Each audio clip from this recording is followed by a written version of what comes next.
All right, turning now to new details tonight in the high-profile murders of two teenage girls, Abby Williams and Libby German. The two best friends were killed in 2017 as they were walking on a trail in Delphi, Indiana. And now Richard Allen, the man charged earlier this week for their murders, will be transferred from a county jail to the Indiana Department of Corrections for his own safety. On Thursday, a Carroll County judge requested that Allen be handed over, saying the suspect is in imminent danger of serious bodily injury or even death. And that same day, the judge recused himself from the case. Well, right now, News Nation is piecing together information about another man once considered a person of interest in this case. His name, Ronald Logan. Logan owned the property where Libby and Abby's bodies were found. In an FBI search warrant obtained by News Nation, a special agent stated there is probable cause to believe that Logan has committed the crime of murder, and evidence of that could be found on his property. Logan, however, was never charged, and he died in 2020. Joining us now to break down the latest information and provide some context here is former FBI agent Jennifer Coffindaffer, investigative producer and author Todd, and private investigator Jensen. Thank you so much all for being here. And Jennifer, I do want to start with you. Former FBI agent Nicole Robertson swore under oath that she believes evidence of a homicide was located at the residence of Ronald Logan, and the girls were found on his property. Why was he never arrested? He wasn't arrested basically because the individuals who were in charge of the investigation felt he was too old to have committed a crime like this. And so much of the information and the probable cause developed was sort of brushed aside. Also, keep in mind that affidavit was not served until a month after the crime was committed. This was huge because it allowed for Mr. Logan, if he did commit this crime, to remove, dispose of, clean evidence that could have otherwise linked him to the crime. So those two factors resulted in him not being charged. And Jennifer, we'll stick with you for a moment. The FBI discovered that Ronald Logan lied about his alibi, where he was on the night of the girls' murder. His cousin admitted to lying to the feds. Wouldn't that be enough for an arrest? Well, that's not enough, but that is a crucial point. Why did he want her to lie? And actually, he asked her to lie well in advance of even that interview. So it's a situation that seemed very calculated and premeditated in terms of covering up what he was or was not involved in concerning their murders. And Chris, can I turn to you? You just released a book on the Delphi murders. What did you find in your investigation? Yeah, thank you for having me. I appreciate it. And out of protection of all the parties here today, I do want to say that, this is through my investigation, Jason and we opine that Ron Logan killed Abby and Libby. And this is a 4-year investigation also in my relationship with some of the family members that I worked on the case for free. And I brought Jason in to help me, and Jason brought a lot of knowledge to the case that I wanted some outside help on. And I do believe that Ron Logan was responsible for the murders of Abby and Libby. What is the most compelling piece of evidence that turned your mind about this? In 2019, I told the families and ISP and Carroll County that I believed it was Ron Logan. And I'm a bit of an outsider. I'm out here in California, so I understand that they didn't want to listen to me. I walked away for about 2 years, and I worked on other cases.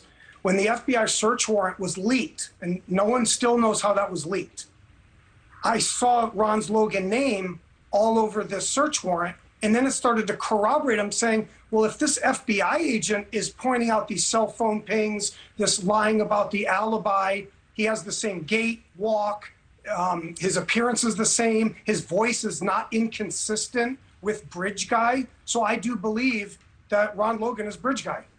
Can you help lay out the evidence that our viewers may not know about this case? Well, this thing's moving 1,000 miles an hour right now. And with the Richard Allen, what I'm hearing right now, which is kind of scaring me, is Richard Allen may very well be the accomplice with Ron Logan. There is no scenario where it's just Richard Allen. So I think the best evidence comes from the FBI, the agent that listed the cell phone pinging in the vicinity of the Monon Bridge at the time of the murders, and also pinging at the bodies at 8 p.m. and 10:15 p.m. So the alibi is big. There were multiple people that came forward that said Ron Logan was violent, that he had threatened to murder people before. And I think the video of the bridge guy itself, the clothing, and I think Jason can touch upon that too. I think it's right in front of us. That's why I named my book Forest for the Trees. They can't see what's right in front of them. Jason, I do want to bring you in. Can you talk a little bit more about what evidence you found compelling here? And what do you make of the idea that Ron Logan was simply too old to do something like this? Yeah, the first thing that really caught my attention to this is Bridge Guy was wearing that classic blue jacket we've seen numerous times and a camo ball cap. 2 days after the murder, Ron Logan's wearing the exact same attire while being interviewed by a reporter. So that's the first thing that cued me in. It's like, oh my gosh, this is his property. The girls were murdered on his land, and he's got the audacity to wear the same clothing at the time of an interview while he's acting completely nonchalant and oblivious to the crimes themselves being committed where he had perfect access to. And what was your second question? I was just asking about what was compelling to you. Why do you believe that it is actually Ron Logan? Well, yeah, exactly. Well, for starts, was his appearance matched the bridge guy, and then all the evidence that was outlined by not only the FBI, but we have whistleblowers that Chris Todd writes about in his book that came forward to tell us that the only thing that excluded them from going after Ron Logan was simply his age, which we know age is not a disqualifier.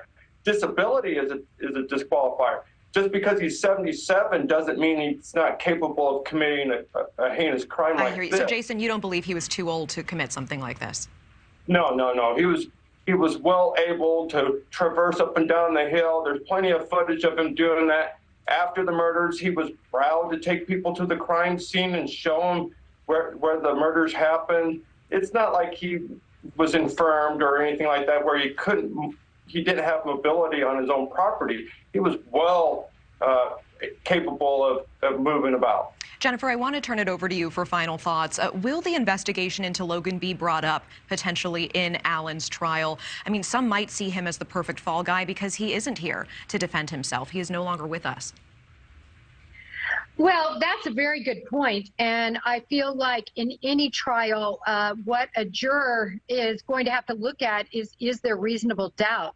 And in this situation, if they are saying that Richard Allen is the only person responsible for these heinous crimes, unless they have very direct physical evidence, and if they are saying that Mr. Logan is not also linked, I think it could be an uphill battle in a jury, for a jury to make that conclusion. Chris, I do want to ask one more question to you. What is your biggest concern as you're watching all of this unfold and a potential trial going forward for Allen as well? I think it's a fascinating story, and I'm not trying to talk about it like a product or something like that, but this is a very unique situation, and my message would be to ISP and the Carroll County Sheriff, you have Richard Allen here, go get him. I said it was Ron Logan. Jason helped me say that also. We had Leo whistleblowers come to us saying they believed it was Ron Logan also. My job is pretty much done here. I do plan on walking away from this. I wrote the book. I came forward, stuck my neck out. I dedicated the book to Abby and Libby and to our nation that turned a blind eye. And I'm not trying to blame anyone. I'm just saying, moving forward, let's see what we have on Richard Allen. It's a fascinating story right now. And I think the ISP in Carroll County did a great job to finally find this guy. No one said this guy's name once. So they've done something right here at this point. What role do you believe Allen did play, and what should he be held responsible for?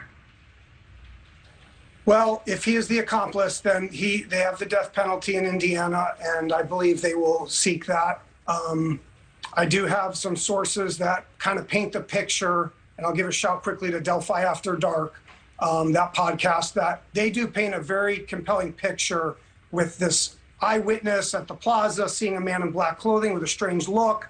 He could weave down to the property without going on the bridge. He could end up right at Ron Logan's property. So does Ron Logan call Richard Allen, who's on a burner phone, and say, it's on, let's go, and meet me down on my property? We don't know. I can't confirm or deny it, but right now, from everything I see, you have a double murder arrest you have a $20 million bond, they have something on Richard Allen. I appreciate this. It is a complicated case, and I certainly appreciate all of your time tonight. Thank you so much. Thank you.